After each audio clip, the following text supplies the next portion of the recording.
Yes, welcome to another episode of 27th Letters podcast. My name is Lanry Onigbinde Bay. Today, it's a special guest that's in the house, L.A. Wade, the media mogul, the writer, the director, you know what I mean? The mother, the sister, the friend, you know, all the accolades that's coming our way. You guys going to hear about it. Like, she's just a great person where I don't know where at what point she's kind of seeped into my life. I can tell you. Tell me. We were at Rise. It was at a different book list. Okay. And you were feeding everybody. Oh yes. I was like, what is this? This is amazing. You know what's crazy? Ironically, I'm rocking my Rise hat today. Oh shoot! You know what I mean? You see the synchronicity? Yo, so it's big all up good. to Rise for real. Oh yeah! They Shout brought out to a lot Randall. of us together. Yeah. Shout out to Randall and the whole staff at Rise. You know. But yeah, so from then she became a client of mine because you guys already know I moonlight as a chef. You know, a little vegan chef.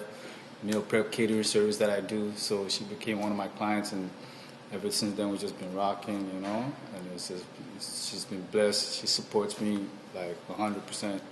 You know, even like if she can't make something, she lets me know, which is something I appreciate. Sometimes we send a message to somebody about something you might have, and they just ignore you. You know what I mean? It's good to hear they say, "Hey, I can't make it, but I'm gonna do this." You know what I mean? I know you're always looking out.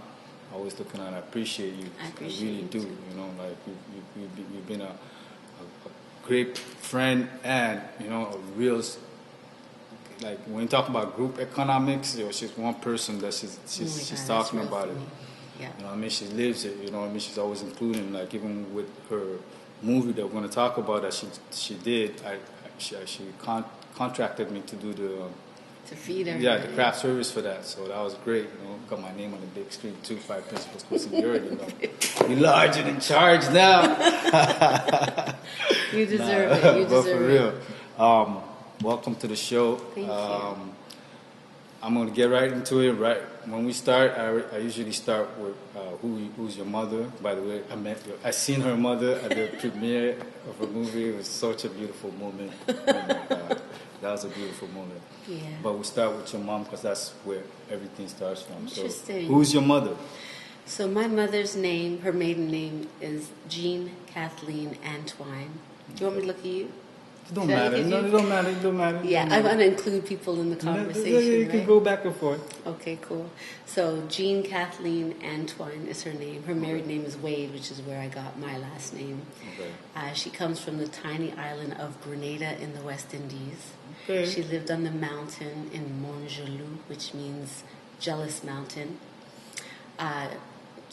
Grenada looks like Jamaica. With God, all the Grenadians are going to be like, "What?" ripping their clothes. But to relax. me, relax. I've been to both. Listen, I've been to both places, and it literally looks like they took Jamaica like this and put it down. It's a beautiful island, and so is Jamaica. And both my mother and my father come from there. But my mom came here to Canada in 1962 by herself as a domestic. So they had this whole plan on how to break, just like how they have the Filipinos coming to be nannies. Mm-hmm. Back in the 60s, they had the black women from the Caribbean coming here to be the domestics. They were the nannies of the day. Okay. And my mom became a nanny for this Jewish woman who said to her, you know, yes, I have you here as my nanny, but I think it's important for you to go to school. And so she made sure that my mom's schedule was such that she could go to school while she was still being this woman's nanny. And so, you know. That's blessed right there, yo. Yeah. That's blessed right there. Yo, see, the world runs with this illusion of race and so on and so forth. Like, bro, there's good people out there no matter what their background is. Yeah. You know what I mean? When you come face to face, like I'm an educator, so I did a paper once that talked about this I think it was a Jewish theorist. His name was Emmanuel Levinas. Mm-hmm. And he said when you're face to face with someone, all of those bigotries cease to exist. I learned that in prison, you know, like I had to deal with so many people from different walks of lives, you know what I mean? Yeah. Close proximity, so it's like I got to learn, like, yeah, everybody's just human. Exactly. Everybody's just human. Everybody wants the same type of thing. You know, you have some loose screws, loose cannons out there, but for the most part, everybody, you know what I mean? Yeah, and I mean, and that is so true. And when you're a good person, you're a good person, and other people who are good also recognize that. And that's not to distract from the fact that racism is real. There's systemic racism. There are things that make people feel a certain way and are placed in a certain tier of society. Yeah, I understand. Yeah, I understand. But in all, we are the same people, Yeah. and it is all love. Yeah. So my mom became a psychiatric nurse just down the street here at it was called Lakeshore Psychiatric Hospital. Okay. It's now Humber College. Okay. But they turned Lakeshore Psychiatric Hospital into Queen Street Mental Health Center, which is now CAMH.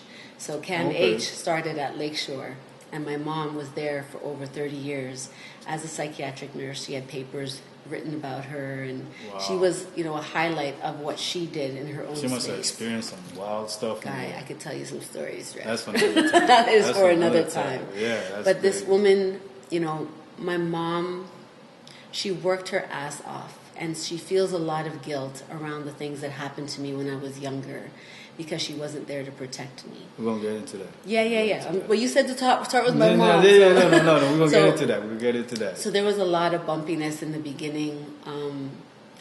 She's a beautiful person. She cares. I learned a lot of how I give love from my mom. And she taught me about God in a way that has, she's Catholic. I don't get it. But she introduced God to me, and it created that relationship for me, and that's what's carried me through all of what I've been through.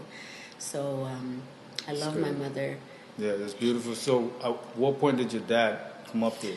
So my dad, rest in peace or power. He transitioned in 2014. Okay. He was 77. Okay. Yeah, he was a little older than my mom. But anyway, so my dad, he was an interesting man. The Papa was a Rolling Stone kind of thing. That was my father. So I have 10 brothers and sisters. Bro, back in the days, it's not technology. I don't know how a man could be cheating nowadays, yo. But back in the days, a man could literally just leave his family and go to a car to start a whole new life across the town. Well, this is what happened. Because everything seemed like so distant, you know what I mean, back then. It's crazy. My dad was very charming. When I talk about the sex addict, it was to come from him. Because he was a... Well, your mom's not claiming it. No, my mom's not claiming it. She doesn't claim it because she was what you would consider a good woman, right? So that's in there. But I also saw how my dad moved, and he used to take me with him everywhere when I was little.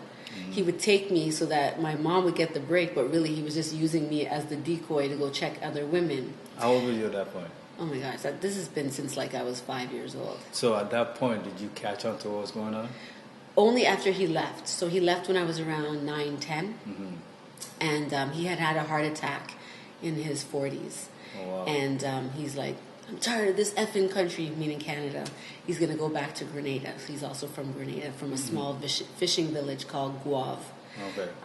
And that's where all the real man them come from. Okay. Big up to Guave. Okay. That's right? a stepping spot. Yeah. Okay. So he had the heart attack, and he wanted to go back to where he came from, and that's what he did. And so my mom would send money to him. She was working 3 jobs. He essentially just left your mom?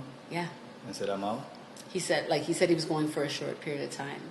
But by the time I was 15, I was like, he's not forwarding back. This guy's not coming back. That's cold. I'm going for milk. I'm going to get some milk. Right? Then in our communities, our families, we don't talk about that kind of thing. We just kind of That's abandonment. Left. Yeah, it's called abandonment. So when you go into relationships, that shit comes back to haunt you. Well, I've been going through it since I've been home. Just, you know what I mean? Being in the relationship I have with my empress, it's a lot of stuff that I have to unpack and so on and so forth. Constantly. You know what I mean? So, my whole thing is I always tell people that healing is not a destination.